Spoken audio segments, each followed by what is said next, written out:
Que penses-tu de cet événement ici dans le parc de Trévillers?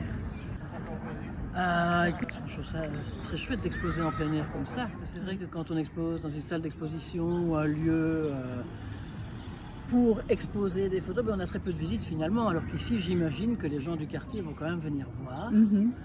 Et j'imagine qu'ils vont lire les petites histoires que Oui, je tout à raconte. fait. Et que peut-être comme ça, j'essaie de donner juste des petites gouttes hein, pour qu'on comprenne ce qui se passe en Palestine, pour ne pas avoir toujours le même discours qu'on entend. Et voilà, moi je raconte des histoires de femmes que j'ai rencontrées en Palestine et des histoires qu'elles m'ont racontées. Voilà. Oui, très bien. Et ben justement, on te connaît investi depuis très longtemps dans la cause palestinienne. Que penses-tu apporter aujourd'hui Et que peut-être que l'on peut porter ensemble avec le tissu associatif? je crois que ce que j'amène ici est différent parce que je parle de gens qu'on peut clairement identifier. Si on regarde les photographies que je montre, ce sont des gens qui nous regardent dans les yeux. Oui, Par oui, exemple, tout là. à fait. Oui. Et donc, si elle me regarde dans les yeux quand je fais la photo, elle va regarder dans les yeux aussi la personne qui va la regarder. Et donc, on va ouvrir les oreilles, on va écouter les histoires. Et je crois qu'on parle trop peu du peuple palestinien comme d'un peuple égal à tous les autres peuples. On en parle toujours avec un côté un peu condescendant. Quand on parle du peuple palestinien, on ne parle que de la douleur.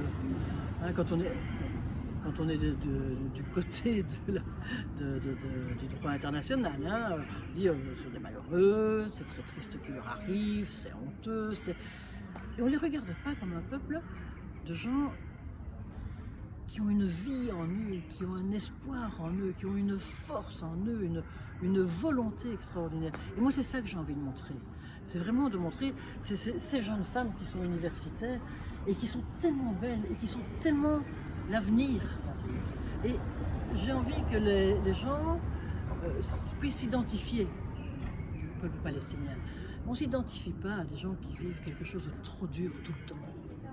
Oui, tout à fait. On dit ça ne peut pas m'arriver. Mhm. De photographier une femme avec un enfant en Palestine, toutes les mères vont dire que ça pourrait m'arriver. Et c'est ça que j'ai envie de faire. Je te connais aussi sous l'angle militante féministe. Et est-ce que les femmes sont un sujet de prédilection chez toi? Oui, mais oui, depuis toujours, depuis le début de ma carrière, j'ai énormément photographié les femmes. Peut-être parce que je suis une femme. Je photographie mes sœurs, que je photographie mes compagnes de lutte, que je comprends peut-être plus leur combat et leur douleur et leur victoire. Et que je crois que je photographie beaucoup les femmes de manière féministe aussi. Hein, je veux montrer leur force, je veux leur donner du courage. Je voudrais que chaque image puisse donner du courage à ceux qui vont la regarder. Hein, je ne photografierai pas, je ne veux pas montrer quelqu'un de misérable, quelqu'un sur lequel on veut s'apitoyer, parce que ça n'apporte rien. Et donc même quand je photographie les femmes en Palestine, on peut savoir ce qui s'est passé, et ça peut être une douleur, ça peut être très dur, mais elles auront une dignité. Je ne veux pas qu'on supprime la dignité des femmes. Les femmes sont fortes. Et en Palestine particulièrement, ces femmes sont celles sur qui repose la société palestinienne.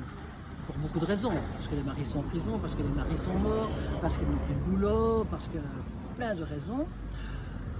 Aussi parce que elles ont pris une place au niveau culturel, au niveau politique. Donc on trouve beaucoup de femmes artistes, on trouve beaucoup de femmes dans la politique.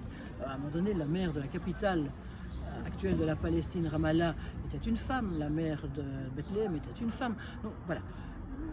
Et c'est important de le dire parce que ça aussi, c'est des choses dont on parle peut-être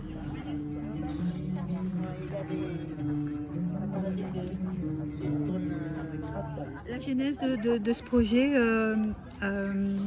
Focus Palestine? Alors Focus Palestine, c'est au départ, c'est Jean-Pierre Mikils du Club Achille Chavet qui m'a appelé parce qu'il organisait une conférence de Michel Stareski au Club Chavet. Michel Stareski qui est quelqu'un de très bien, qui a sorti un chouette bouquin. Et il disait, ce serait pour faire un peu le bruit autour de la Palestine. Je dis, pour un club chevet, est-ce qu'on ne pourrait pas mettre quelques personnes autres autour? Et tout à coup, c'est né. Hein, et donc Jean-Pierre a appelé Stéphane ici, a appelé Sally, et la sauce a pris, et donc plein de gens ont très vite réagi en disant oui, on veut y être. Et c'est comme ça qu'on a quand même 7 expositions, 4 conférences, un ciné-club, une rencontre. Donc vraiment, on a fait quelque chose de bien. Ton processus créatif, photographique, comment tu abordes la photographie? La photographie, qu'est-ce qui t'inspire? M'aide à vivre avec mes révoltes. Oui.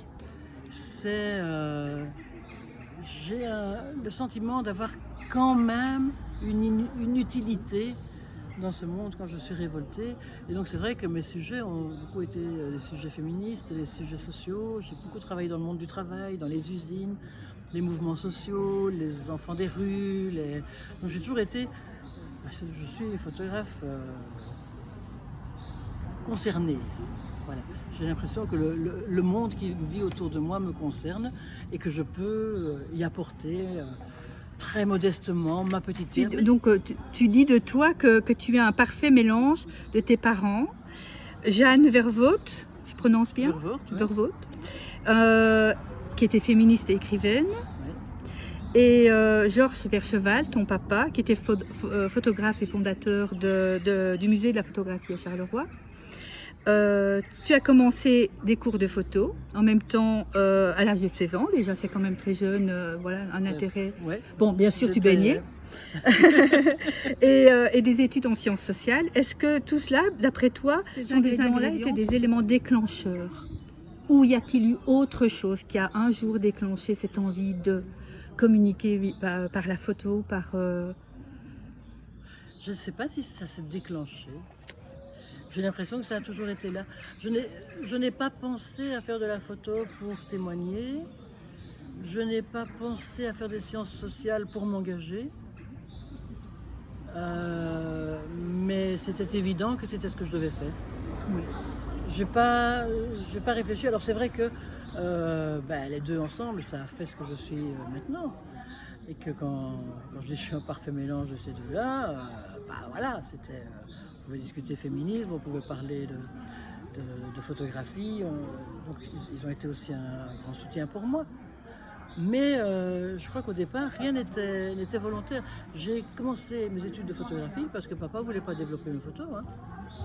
Sinon, il fallait que je le fasse moi-même. Voilà. Donc voilà, oui, en même temps, je crois que rien n'est fait par hasard. Quand tu travailles, quand tu choisis un sujet, si toutefois tu choisis un sujet, est-ce que il y a une réflexion préalable, il y a une préparation, comment tu t'organises, ou ça se fait à l'instinct? Plutôt une instinctive. Mm-hmm. Je prépare pas beaucoup. Je devrais peut-être le faire plus, mais en même temps, j'ai l'impression qu'arriver vierge sur le terrain, c'est aussi dire voilà, donnez-moi ce que vous avez. Et c'est vrai que quand je suis partie en Palestine pour la première fois en 2002, je m'intéressais à la cause palestinienne depuis le massacre de Sabra et Shatila en 82. J'étais engagé, j'étais dans la manif, c'est comme ça d'ailleurs que je me suis retrouvé en Palestine. Mais la décision d'aller là-bas, ça s'est prise en 3 semaines, donc je n'ai même pas eu le temps de préparer le voyage. Tout à coup, tu veux y aller? Oui, j'y vais. Et finalement, je trouve que ne pas trop se renseigner, c'est bien aussi. C'est bien aussi parce que ça permet d'être ouvert. Voilà, oui. Racontez-moi vos histoires, je les écoute, je ne connais rien.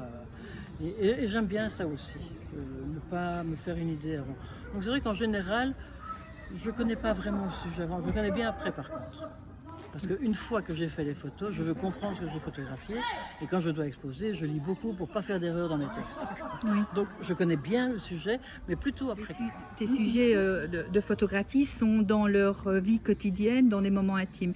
Qu'est-ce que ça t'a apporté tout au long de ta carrière de photographe, de faire ce genre de photographie, plutôt intimiste, émotionnelle, de la vie de tous les jours en fait? Oui. De capturer ces émotions. En fait, Oui, je ne rentre pas vraiment dans l'intimité des gens. C'est une certaine intimité, mais je ne vais pas très loin dans cette intimité. Oui, on s'entend. Oui. Parce que quand on dit Oui. intimité, je Oui, pourrais c'est photographier la chambre et la salle de bain, je ne le fais pas.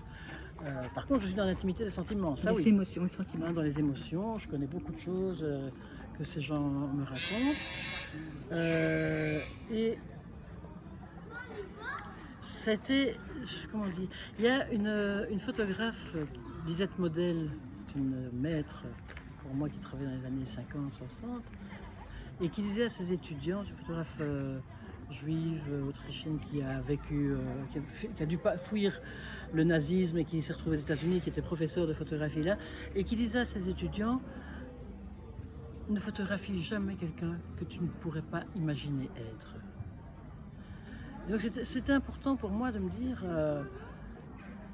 il faut vivre avec les gens. Hein, tous les gens que j'ai photographiés comme ça pourrait être moi. Et à partir de là, évidemment, il y a un respect qui se fait parce que je ne veux pas les photographier d'une manière où moi je ne voudrais pas être photographié. Je ne voudrais pas montrer d'eux une image que moi je ne pourrais pas, je ne voudrais pas montrer. Ça pourrait être moi et je vais traiter mes modèles, mes sujets, mes partenaires, comme j'aimerais être traité. Voilà. C'est une déontologie oui. Que tu t'appliques. Absolument. Je photographie jamais un mendiant dans la rue. Maintenant, peut-être que si on me demandait de photographier des mendiants pour faire une campagne pour lutter contre ça, avec des associations qui travaillent avec eux et qui les aident, je le ferais peut-être. Mais là, moi, de moi-même, c'est pittoresque, Paris, il y en a beaucoup. Tiens, je vais en faire. Non, tu peux pas. Non.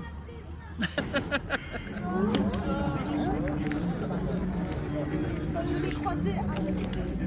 Alors, on filme. Il y a